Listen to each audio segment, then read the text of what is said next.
It's a special Kevin Durant free agency version of Thunder Thursday. I'm Mike Sherman, sports of the Oklahoman. For now, with me. That's true. With me. Yes.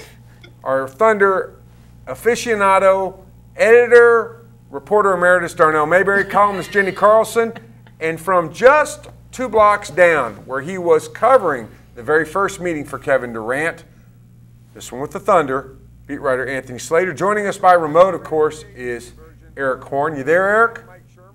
I'm here. Let's start. Okay, great. Let's start with Anthony. Anthony, Thunder gets to go first. Will it get to go last? They hope, and they think so. And I think they think that Kevin Durant is gracious enough to allow that, which, you know, regardless of all the meetings he hears, he's not going to do some midnight hour signing and then call Sam Presti and say, hey, I already signed. I think if he decides or is leaning towards going elsewhere, I believe they think they'll get a chance to maybe try to convince him otherwise, or at least a courtesy message. But they also, you know, their hope is they don't need a final meeting. Their hope is he goes to the Hamptons this weekend, calls Sam Presti, goes, we don't need a meeting, I'm signing. I'm coming to Oklahoma City, which is a possibility. I mean, if we lay all the cases down, I think it becomes pretty clear that the one-year deal seems the wisest for Durant for so many reasons. But, yeah, I mean, I think they want that backup plan just in case, just hoping that you know, Kevin doesn't do something on a whim, and then they learn Dan Gilbert style. Remember, I think what Dan Gilbert learned about a minute before LeBron got on ESPN to do the decision. I think they believe that won't happen in this case. Jenny, as you read the tea leaves, which that's while Anthony and others are trying to break this story, Eric too, Darnell too, the rest of us are out reading tea leaves. This whole idea of Thunder meeting last with him. Should we see that as a bad sign if the Thunder gets one final meeting, meaning that they need that one final meeting? Oh, I mean, I don't think so. I mean, in a lot of ways, I think it'll be Sam Presti and whoever else is there. Troy Weaver, we saw him today at the arena, at least at the door, yeah. Which you assume that. Welcome him through the front door. That seemed a little interesting. Was that a ploy by Presti? I think he had him like walk in front of his face on the arena. I was wondering, has Durant ever actually walked through that door before? Like, probably not. Probably not. I mean, he goes in the player entrance and by the way, he did not come out of that door today. I mean, there was, you know, me and about 6 other reporters down there kind of staking it out a little bit, and then eventually somebody came out and said, yo, he left like an hour ago through the other way. Thanks a lot. So, you've still been out there. Yeah, well, I would have had to come here, you know. You guys are paying me to do this, so I come here to do it. Here we go. There you go, T. Hey, that's a warning. Hey, Darnell, so this front door thing kind of intrigues me. So you go into your mom's house, right? You don't knock on the front door when you go to your mom's house. You either walk in or you walk in the kitchen door. This seems a little formal. Anthony, not only that they came out to be, you know, I don't know if they planted a, you know, reporter over there because nobody really knew where it was going to be. I would have guessed the facility. If I was going to stake it out this morning, I would have gone to the facility. Or, you know, Durant's house maybe. I wouldn't have guessed the arena. I wouldn't have guessed Sam Presti would have walked out and walked them through the front. Did they have some sort of video on the Jumbotron? Like, you know, Kevin Durant, this is you in an Oklahoma City Thunder uniform. Starting at forward. Like some sort of recruiting pitch. I mean, that they are recruiting, but not like the colleges. My whole thing with the meetings, though, I think it's greatly exaggerated, greatly overblown. This team has had him for the last 9 seasons. He knows exactly what this franchise is about. He knows Sam Presti. He knows Troy Weaver. He knows Clay Bennett. He knows the people he's got to work with every day. He knows this roster. And it's pretty much solidified at this point, barring something like an Al Horford, which we'll probably talk about here in a minute. But probably. I mean, I think that he understands exactly what he's signing up for here. I don't really think he needs a meeting. I think it's all overblown at this point. Overblown, but it's happening. Eric, here we are trying to decode this, look about this. Did he come in the front door? Why are they having it? It may be overblown, but they're having it, which leads, obviously, to speculation. Why are they having it?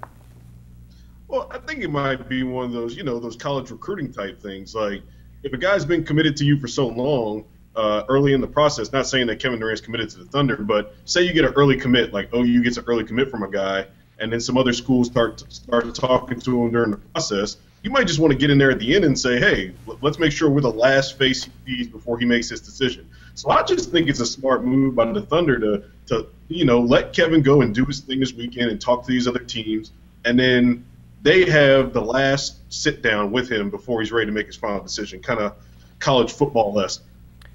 I think, we talk about this Al Horford thing. I think it was important for Sam Presti today, on June 30th, before everything ramps up, before everyone in the league is allowed to talk to everyone about everything. He sat down with Kevin Durant and his reps today and went over some plans he was thinking in free agency. That's maybe in some ways why the Horford thing leaked last night. They can go over, the Horford plan. This is a possibility. We would have to shed Canner for this, and this to get Durant's feelings on the roster, on the Oladipo move, on all that. And then for Presti really to lay out, we hear the Horford thing. He's probably got like 17 different, options or avenues he can go. And he probably, in a sense, needed to hear from Durant, a confidence meter, or at least, maybe Durant did give him a percentage chance he's staying, something like that. But just, sitting across the table from somebody, he can maybe get a sense of, do I really need to start thinking about a potential backup plan? If he's going to leave, where does he go there? So I think it was very important to have this June 30th meeting, and then I think he hopes to have one at the end in case. Jenny, let's stay on the Al Horford story. Of course, that broke today on ESPN. We got a story up on News OK right now that says that Al Horford is an option for the Thunder. Is that plan A, or is this the start of plan B? One of you guys warned us earlier this week, maybe you, Anthony, that we would start to hear a lot of names bubbling up. Yeah. Names that could be associated with a possible plan B if things don't go well with Durant. Which plan do you think it is? Well, it's definitely interesting, but this was something that if you've been on a live chat that I've done in the last couple of months, you might have seen people ask, well, what's the starting lineup if Durant leaves? Who's the Thunder start? And my response was, well, there's no way to know, because if suddenly the Thunder doesn't have Kevin Durant, they're going to have a lot of money to go out and get an Al Horford or whomever potentially on that free agent market that might not have ever been a reality before. Now, Horford's interesting because he's definitely a guy that they would have to make some other roster moves to go out and get. But I think he's that caliber of player in that Durant mode of things that if they don't get Durant, I think that they have to at least look at him. Now, what's the motivation for for the Thunder being linked to Horford? Who knows? Could be an agent, wanting to get some connections out there to maybe sweeten the deal somewhere else. Could be real. I assume that, Sam Presti's probably going to have to talk to a lot of different people just to make sure he has some options out there. But as far as exactly how tightly those are linked, I don't know. You two know as much about this game as possible. How do you read it? You first, Darnell. I think it's a big risk to go after Al Horford, given his age, given the fact that you're going to have to give up a lot to get him. Is he going to sign long-term here? Is he going to sign for a short-term deal? So I don't think that that's probably their first choice. I think first things first, they have to sign Kevin Durant and make sure that that's squared away before they look at anything else. But if they got Al Horford, it would be a fantastic fit. He's versatile. He can guard on the perimeter, similar to what Serge Ibaka did. Maybe not quite as good. He's older as well. Not the shooter Serge was. But if you have Kevin Durant, Russell Westbrook, Steven Adams, Al Horford, and Andre Robertson, that's a heck of a start, not to mention Victor Oladipo and Ersan Ilyasova now in the fold.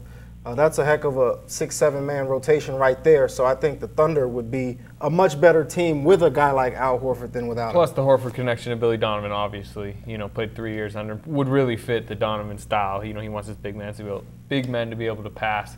Al Horford can't. This, to me, is not a Thunder move at all, to dump youth and everything that they've built. With Canner locked into a long-term deal, he's 24 years old, and some of the other pieces. So it doesn't seem like a Thunder move to me, and it's an unlikely move with Al Horford. To me, Al Horford's 30. He wants a 5-year max deal. He wants, at age 35, not to be going back into the market. He wants to be making about $32 million.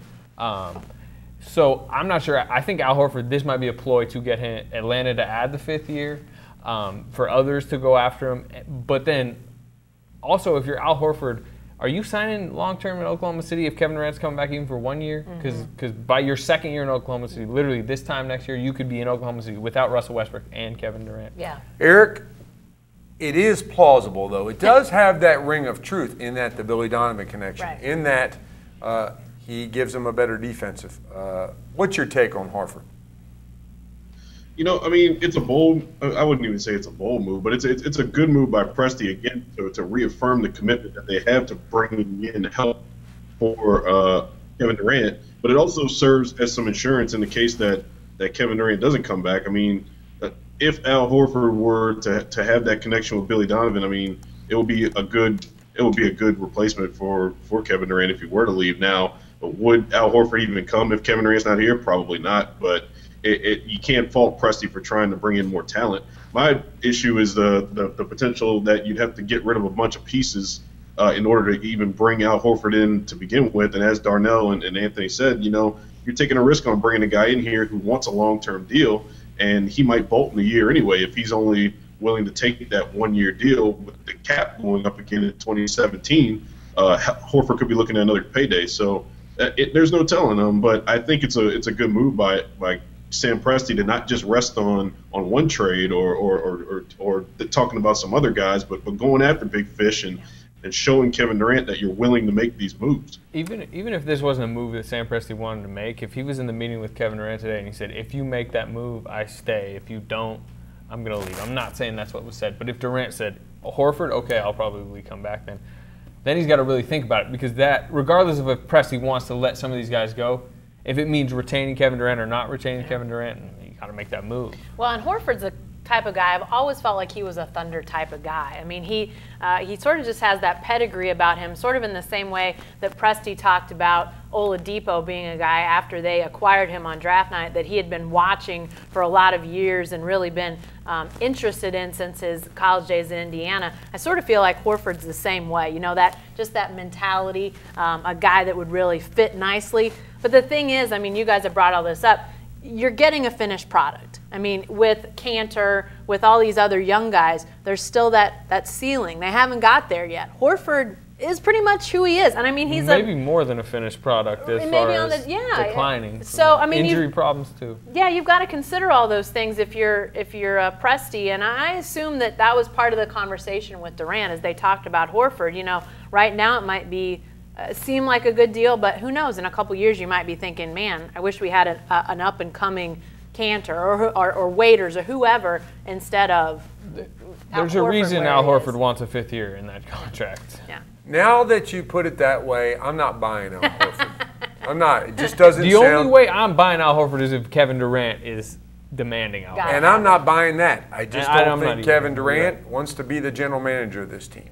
Yeah. So, hey, speaking of big moves, though. There is a big decision coming up on Dion Waiters. When are we under the gun for that? What does the Thunder have to do? And how does the great Alex Abrines play into any of this? It's very unlikely that Abrines will be over here next season. I think the Oladipo move kind of sealed his fate as far as another season in Barcelona. I'm not sure he'd want to come and probably not get many minutes. Unless Waiters leaves. Unless I still don't think the two sides there would come to terms. But as far as Waiters goes, to me he's more of a later in July move. He's not among the real top wings. Everyone's waiting for Kevin Durant. He's really the first domino, especially Waiters. Does Waiters want to come back to Oklahoma City? Probably not if Kevin Durant's not there. I think Durant may hold Waiters' fate in his hands. If Durant is on the table, I know we're saying he's probably not going to be GM, but he likes Dion Waiters. What if he says, hey, I want you to match Dion Waiters, 15 million, 16 million, whatever, match him? Ooh. It's possible. I'm not saying they should, and it's sounding like the Thunder's really going to have a cap, maybe 12, 13 million. They'll let Waiters walk if it's too much, but they won't let Waiters walk if Durant tells them not to. Wow. You bristled. Bristled? I think it was a little more than a bristle. I made the stink face is what I did. That was 15, 16 million. What if Kevin Durant says Waiters? Match him whatever? I still wouldn't match him. I'm and not then Kevin doing Durant whatever walks? Kevin That Durant seems says. unwise. Kevin Durant's not walking because of Dion Waiters. I can guarantee you that. I don't think so either. I'm just saying here. But no, I think they'll have, like I said, about a $10, $12 million per year price. I don't know. I mean, there's been reports, the Kings and Sixers? If you're Waiters, okay, I know you're going to get more money in those places, but if you really like to play basketball and be happy in your job and win, do you go to those places? I mean, look, I think he was really, I don't want to say to give the Thunder a discount, but I think he was really going to work with the Thunder to come back here, but then he's reading, they just traded for Victor Oladipo, a better version of me. I think he's probably, and his agent are kind of angling a way to get out at this point because he was already kind of like a little bit wary of the 6-man role. Now it's like, what, 7th-man role? Well, that phrase you said, better version of me, that's why I'm not giving him 15 or 16 million. Right. I'm capping it at 11, maybe 12. And I think they will. And, I mean, with the salary cap implications, you can still avoid the tax next year, bring him back just that 1 year, and avoid being deep into the tax, maybe even in it at all with this cap going up. So that's a big-time factor. But 15 to 16 million, that's too much for Deion Waiters. Unless Kevin Durant says so, then it's worth every penny. Is Durant writing the check for the extra? Eric, is Waiters back? No. I mean, we could say these guys will take discounts and all. When it comes down to it, it's going to be really hard for him to pass up that opportunity to provide for his family if somebody tosses $12-14 million at him and the Thunder's not willing to go to that range. I mean, especially if the Thunder says if the Thunder's really serious about bringing in Al Horford. I mean, that certainly is gonna tighten the belt in terms of bringing back Deion Waiters for that much. A big decision coming up, of course, for Kevin Durant. On the Thunder Buddies podcast, which I have dubbed the greatest Thunder Buddy podcast of all time. I think that's disrespectful to Darnell. It's not even close, number one. Well, it's okay, probably not in the top 3. Well, I like There's been some really good ones. And I do wish Darnell was on there because if he would have been on this one, which featured the role playing of Anthony Slater, Eric Horn, and Barry Trammell as Kevin Durant, Rich Kleiman, and whomever, Pat Riley, Doc Rivers. Barry is the Pat Riley I enjoyed. Well, here's the deal. Greg Popovich was good too. Him was Greg Popovich. But yeah, if Darnell was on it, there would have been voices. Yes, sir. He would have done voices. Yes, sir. Yeah. And so that's the only. Anytime I've done some I voices think over there. Robot Scott Brooks. That didn't go over so well. Hey, what's my saying about that? My saying or your saying? Well, you're saying about my saying. I'm not allowed to talk about Scott Brooks? Is that I'm not allowed to talk about Robot Scott Brooks. That robot Scott Brooks seemed to be a little severe. But it was great. You guys went through all the scenarios. While it was entertaining, it was also informative from my standpoint. So we're talking about, however, the whole production, Kevin Durant in the Hamptons. Why is this happening, Anthony? I realize that a little bit of it is inertia. In other words, teams have had these things before. But you're doing a package for us, I guess, for tomorrow. I'm losing track of my days. Tomorrow. About why the production, why the meetings, why all of this. Look, he's going to lead SportsCenter for the next. He already has the last week, and he's going to again for another week. Everyone's talking about Kevin Durant. That's good for Nike, who paid him $300 million, 2 summers ago. Yeah. It's good for all of his endorsement deals. It's just good for his brand overall. As much as you want to still think it's Kevin Durant as this wholesome guy that tweets out this or that. Like he's become so big, and he's at Rock Nation now. It's just good for him to do it from a business perspective.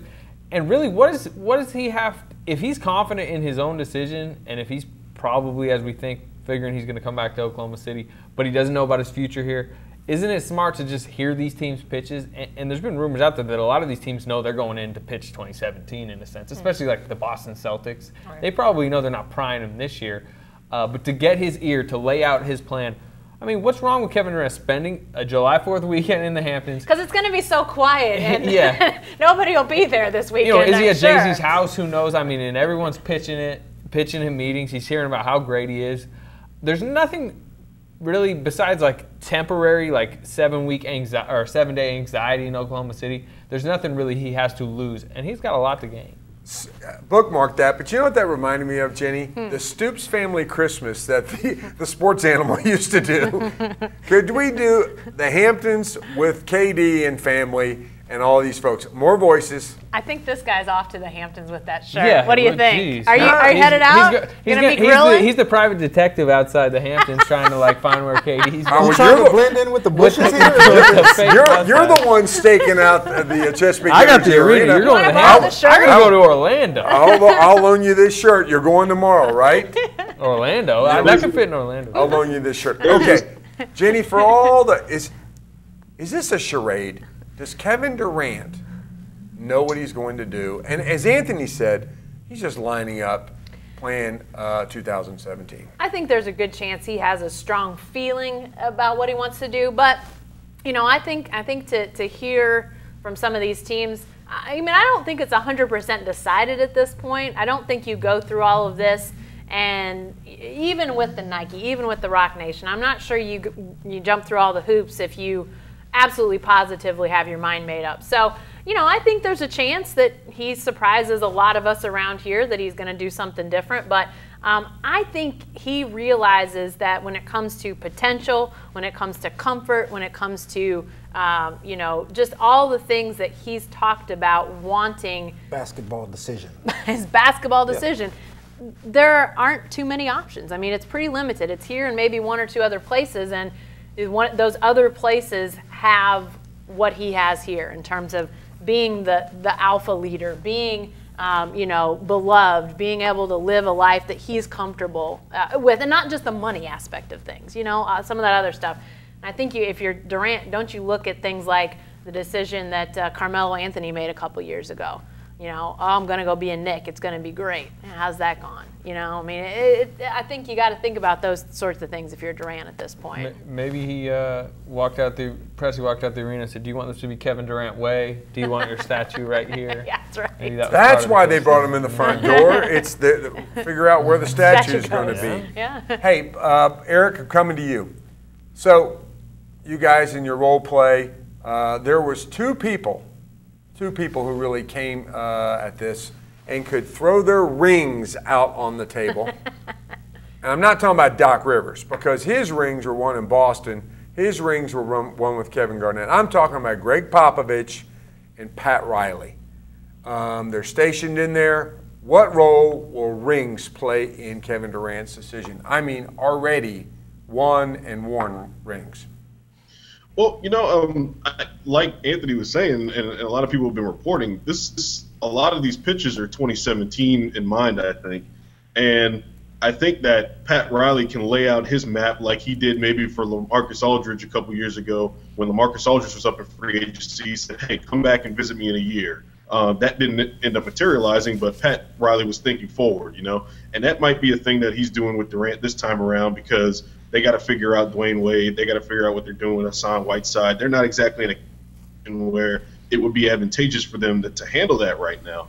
And it might be the same thing with the Spurs, because they have a lot of uncertainty when it comes to Tim Duncan, when it comes to Manu Ginobili, Tony Parker's future. So a lot of these guys are setting the table for next season. And, I mean, what better guys to come in and say, hey, you know, we're going to really go after this thing again than Pat Riley and Greg Popovich. I left out the Warriors, of course, who have some rings to throw in. Oh, a ring. Not rings, although they could bring Rick Barry out there. Let's end it up here, folks. If not, who among these who are now supposed to present, you have to drop your Washington Wizards out, of course, did not make the cut. Sorry. Is the most dangerous? Who does the Thunder most have to fear? It's clearly, to me, the Warriors, because the Warriors can say, hey, if you go back to the Thunder, we're battling you for the title next season. But if you come to the Warriors, we're not battling the Thunder. You're now on our team. They're knocked off. The Thunder are no longer title contenders. We're rolling to a title. This is the best chance for you to win a title, because you're knocking off a competitor instead of going up against us. Yeah. Next season.